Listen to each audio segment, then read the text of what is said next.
Please welcome the one and only Mr. PIolo Pascual. Wala kang kinalaman. Hindi mo alis.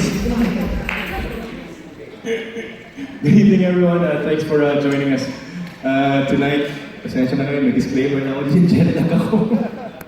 Well, I was away for some time, and it's really nice to come back to an event such as this. And I usually don't read, from my cue card. I'm just really overwhelmed because it's been 10 years. And this is another milestone for me, not just for me, but for our foundation, my family, who's been behind the foundation, with the thrust of course, giving good education, giving a lot of children the chance to have a better life, a brighter life through education.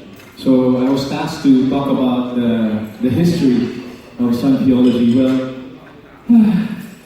I'm so full. I don't know what to say. I don't know how to start, how to just expound on certain things. But it's been one hell of a ride at the time that we started. Siguro from 10 years ago when they approached me as a donor, they wanted to donate sa Hebreo Foundation. Mr. Dolpe here approached my mom. Who was my mom? My sister, my mom, no? Because he wanted to give money from Sunlight to the foundation for the kids' scholarship. And since then, parang these guys don't run out of brilliant ideas. So I'm just really in awe, of the things that they've been doing through the years. So because of their brilliance, with their creative minds, we came up with this, Sun Theology, starting off with an exhibit. So since I'm from the arts, and they saw my inclination towards photography, we decided to partner up for an exhibit. It was of course for a cause. I had a photography exhibit, and we auctioned off 12 of my, was it 12? 12 months, 12 photos, and it was a success. So that was the first year, and of course the proceeds went to the foundation. In turn, went to the scholarship of the kids.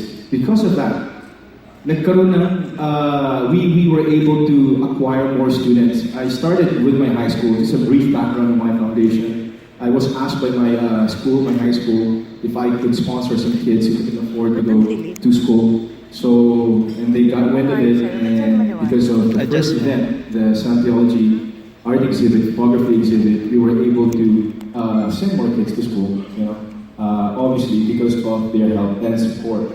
So that was the first year. And now, it's saan ako susunod doon? Fast forward. Hindi ko na fast forward 10 years after. 10 years. 10 years, it gave birth to a partnership with Star Magic. Star Magic gives that concert. Since, like what I said, they're so creative. So, since Star Magic needed a sponsor to do the event for our sports program, Sunlight took over. And with that, I think that was about 5 years that Sunlight partnered up with Star Magic for not just the run, but the Star Magic Gives Back concert. Ito yung pinapresent namin every year after the run. May performance, of course, from the artists as well. Aside from all the winners, aside from all the raffle prizes, we were able to also give an entertainment after the race. And it ran for a couple of years. And not just that, I did another exhibit with them, another photography exhibit that coincided again with another run. The gave birth to Sun Theology run. Sun Theology run, I don't know, ilang years yung run natin? 8 years? No, just the run. 8 years. And then we did another, what do you call this? The planner. We came up with a planner.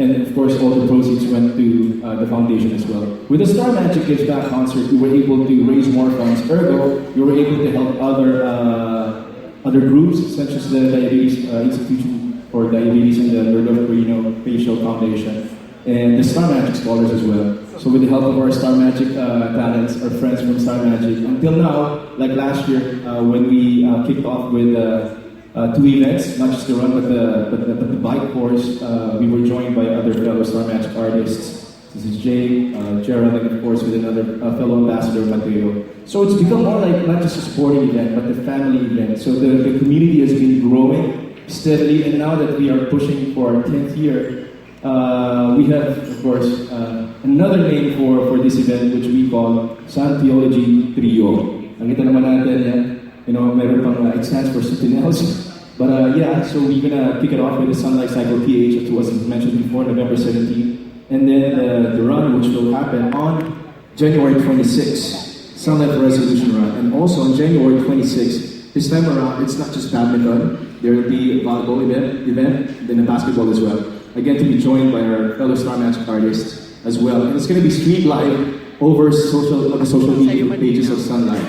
All right, just like what I said, but Sun Theology is more than an exhibit or a sporting event. It's turned out into a tradition of giving back. Since we all started 10 years ago, having the idea of giving back to the community, paying it forward. Now we're pushing for 10 years, and yet we're still growing as a community. We've become a wellness brand. We have Entropy as an ambassador, and our presence is really felt at the Ironman in Cebu. Thanks, Ms. Princess, for that. And now we have another flagship event which will happen in April for the 5150 happening in Cebu. And yes, as well, I'd like to make a special mention, since the run has really grown through the years, we've also grown regional. So Sunlight in other countries has copied us. So 5 countries copied us for the resolution run. And I'm fortunate enough to be able to attend one race which will happen in Jakarta, Indonesia in January, right? Okay, so, all right, so, right? Now, so from education, as I said, we are supporting health and wellness, or go to raising of diabetes awareness, and yes. So, no, I think our 10th year is a perfect time to reflect on how we have helped our kids. And since it's been 10 years, so you can just imagine we have kids that have graduated already, all the way from grade school to college, and they're now working. So every year during the resolution run, they come to support the event, and they go home really happy. We take them, by a bus because they live in an indigent community. So we bring them over just to celebrate them and make them feel that they're really important. And of course, to be able to be given that chance and that limelight, it gives them the boost and to encourage them to just really not give up on studies. All right, so what else? Through your help, of course, I hope we'll be able to send more kids to school through the awareness of diabetes. And yeah, so wow, this time around, I guess I will have to ask everyone to please stand as we toast to 10 years of success with Sunlight and Sun Theology. Okay? Alright. Dito kayo sa camera. Miss Maylene, you want to join me on stage, please?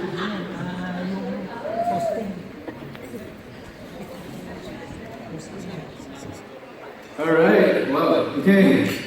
Guys, raise your glasses. May we bike, run, play together to help more Filipinos go to school and live healthier, brighter lives. Cheers!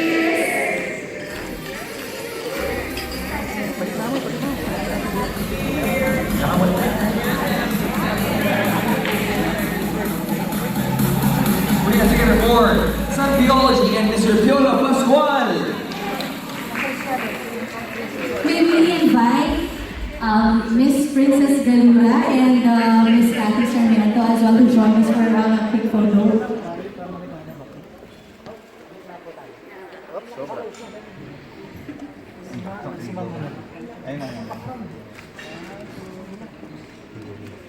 First time kita nakita. Ayan, Miss Princess and Cathy, please join us. Dito kayo, Miss Princess. Ayan.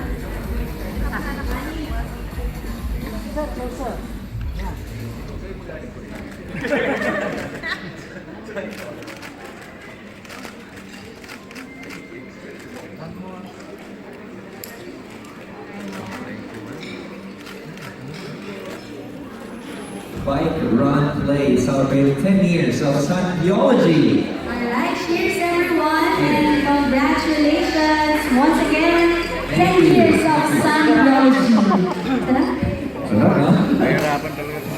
And now, let's talk about thank you guys for joining us. It's hard First round, PIolo talk about the kind of emotion I'm going through right now. Kasi it's not something you ask for. But to be partners with a brand na talagang, who believes in the same cause, it's definitely a blessing for me. Nakakatuwa kasi it goes beyond partnership in terms of the product.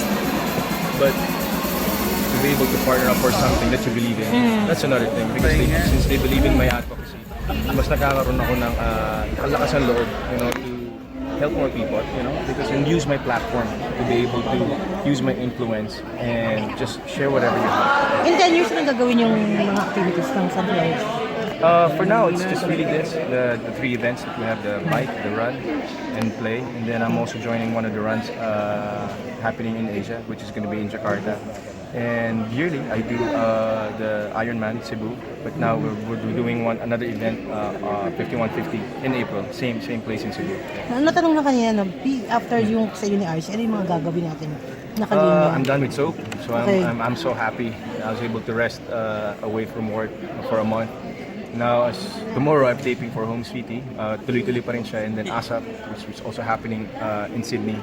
So tuloy pa rin yun. I'm doing a lot of shows, I'm doing a lot of concerts, primarily in the States with the 5-city tour that I'm doing with my son, father and son, and I'm also doing my solo show in February in Toronto naman. But yun lang, ang mahirap. Movies? Meron ka mga movies? I have 3 movies in a pipeline aside from Marawi. The one with Love, and the one with hindi pa pwedeng isabihin, and Rayo Martin. Maganda rin yung kay Rayo Martin. I get scripts, every week, and sayang, to pass up on these projects, pero we can only do so much with the given schedule that we have. So, slowly, siguro sana mabigyan natin ng pagkakataon yung mga ganung magagandang proyekto, kasi nga mas maganda gumawa ng pelikula ngayon because mas welcome yung audience natin. Peace sa Home City Home kasi parang nakaka-love angle na kayong dalawa ni Tony Rito yung natakbo ng story. That's why we ask the people, we ask the audience, we ask our friends who watch the series, as their thoughts. Kasi hindi naman pwedeng abrupt yun, hindi naman pwedeng just because wala si John Lloyd, you could gear towards another love team, another partnership. Of course, we still want to cater to the Filipino family. Culturally, it's really sensitive. So, but we're happy. We have the inclusion of Empoy, we have myself, we have Ogie, we have Rufa May. So it's become bigger as a family, and we just really have fun, and we want to epitomize, Filipino family. Modern. Modern Filipino family culture. And so, mas nag-grow, nagkakaroon ng progress yung sitcom. Malapit na kasi yung ABS Ball. Ano yung... Bola yung dadaling ko. Wala ka bang ka-partner doon? Wala ba tayong... Traditionally naman, mahirap kasi pag nagsasalita ka tapos it's taken out of context. So siguro kasama ko yung anak ko. So kung sino mong kasama ko afterwards, bahala na si Batman. Okay. Pero there's a tradition that we do every year, but it's cross the bridge when it's built. Oo. Hindi ba siya manaya? Kasi before nag-partner ko. Binabash kasi ako pag nagsasalita ako about siya. So ayaw ko na lang magsalita, bahala na. Ang dami ko nakukuha sa Instagram na masakit magsalita, baka pumatol ako, kaya ayaw ko na lang magsalita. Bulatan na lang. Ako yun. Malamang siya pero... Papa P, minsan napoprovoke ka na pumatol talaga sa Paano mo pinapatulan? Okay, na-control mo. ko sila. Tumahimik sila. Meron. Sumasagot ako. Sumasagot ako. Pero sumusuko sila, tinitake down ko rin after. Parang natanggal ko rin yung post kasi minsan masasaktuhan ka na wala ka sa mood eh. Yung family ko, diretso sagot agad. Na-stress ako sa kanila. Pag sumagot ako, pag nasilihan na yun, even the fans also. So, wag na lang. So, dasal, tsaka yun lang. Pag si IBINUKO ang nababash, anong napipili? Sumasagot yun eh. Oo, sumasagot pa sa akin yun eh. Pinapagalitan ko. Sabi ko, easy ka lang. You don't have to be pikon, At the end of the day, They just want your attention. So kung papatuloy mo mga ganyan, kasi nangyari ngayon last year about the kids na, how can you have a baby?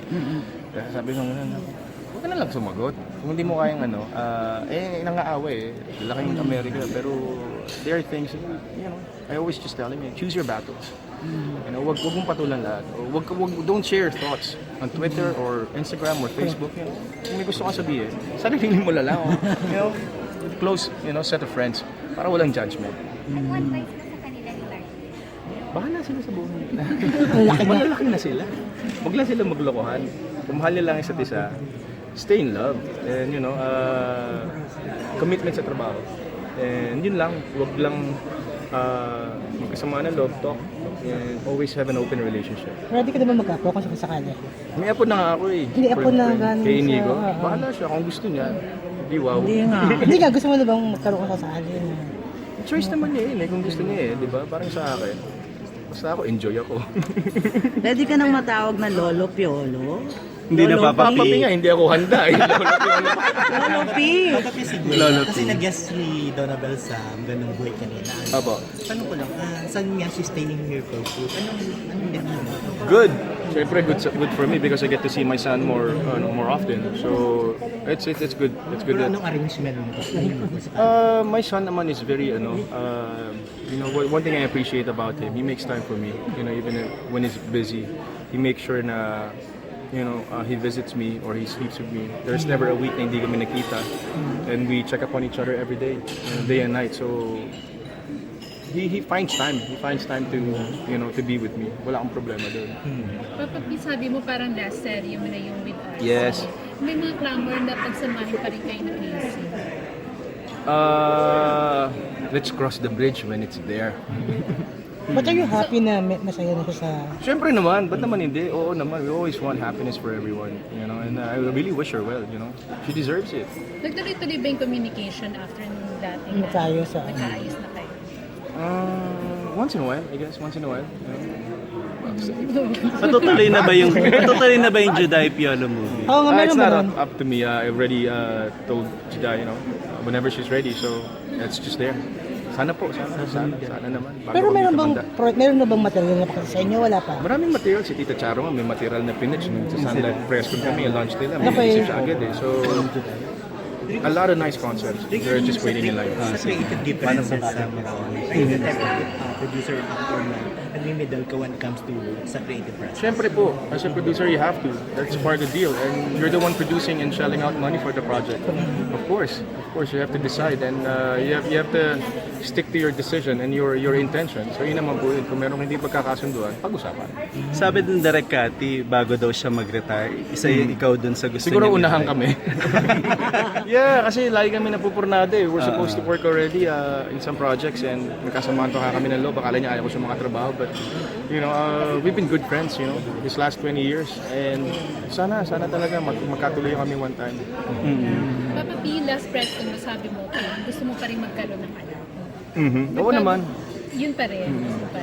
So, Ano pa naman ako? Parang pwede pa naman, di ba? Kaya pa ba? Able pa. Paano nga ako kung maunahan ka Willing and ni able Nico? pa naman ako. Ha? Unahan na lang yan. Basta wag lang siya Kailan mo magmadali. mabibigyan ng time? Busy ka dito. Hindi ko rin alam eh. Depende sa ABS. Ano ba yun? Depende sa kanila yung... Kasi hindi mo naman pwedeng pagsabihin. Of course, when you wanna, focus on another thing, you wanna devote your, time for that. And that's now, as I always said, kasal ako sa trabaho ko. And simpleng tao ko eh. Kung hindi ko kayang gumawa ng marami. So, kung dito lang muna ako. Hindi ka ba napapagod or nagsasawa na parang yung trabaho mo sa showbiz at tagal-tagal? That's why I thought I was gonna call it quits, 2 years ago before I turned 40. Sabi ko, I wanted to retire. Siguro burnout and wala ka ng time sa sarili mo. But na-humble ako eh, in circumstance na parang para sabihin ni Lord na, binibless na nga kita, tinatanggihan mo pa. So that was a wake-up call for me. It took me 6 months to really reconcile with the fact na, it's not on my terms. So that's why I'm still around. I signed up for another 2 years with ABS back then, and I committed to it. I did the soap, and I said, that's my last soap, that's it. But now, there's still inquiries and a lot of offers, which I cannot refuse. That's why I'm still around. Parang nasa-sacrifice yung personal life mo. Yeah, and I won't have it any other way. You know, not a lot of people are given this kind of opportunity and chance to even produce. You know, not just act. You know, like Direk Love. He asked me to co-produce this movie.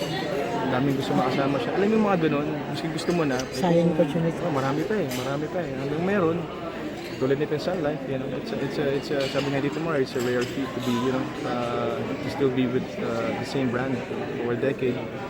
So, yun ang mga pinagpapasalamat ko and, you know, kaya that's why I stay on. Pwede bang baby na lang walang kasal? Ayoko, nanay ko, ganun ang sinasabi. Anak, sige na, bigyan mo na. Talaga? Oo, sabi ko, mami, buti na lang Kristiyano ako. Ayun talaga, anak, bigyan mo na. Tignan mo, nagkakaedad na, wala pang anak. Kasi ikaw eh. Huwag naman ganun. Hindi ka ba natatakot na una ka ni Inigo kung sakali? Baka matakot siya pag nauna siya.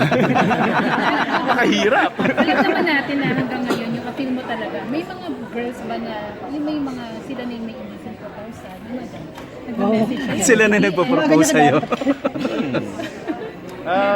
So far, wala namang ganun. Nasa sa'yo naman yan if you're gonna entertain. Pero, yung mga DMs yung sa Instagram, pero hindi mo na binubuksan kasi mamaya baka psycho yun, di ba? Hindi na rin. Huwag naman ganun. Kawawa naman ako. Wow. What if, Binili? what if meron? Ha? Thank you. not my thing. Huwag naman. Pa-office yung Yung talagang nag-approach sa'yo na sobrang nag-offer kasi Marami. Oo. Ano ginagawa mo pag ganun? Niningitian ko. Tapos okay na yan. Uwi na tayo. Nakakatakot na. So never ka na-tempt? Kaya ko pa naman. Nakakaluwag-luwag pa naman ang konti. Hindi naman kailangan. Hindi pa naman kailangan. Thank you, Lord. Marami nagsasabi na si Inigo daw sa Casimires sila na hindi lang umaamin. Ikaw anong napapansin mo dun sa dalawa? Tinatanong ko yung bata, hindi sumasagot eh. So, marunong, no? Alam niya, no? Showbiz na din. Ha? Nagdilihim sa'yo si Maris. Inigo.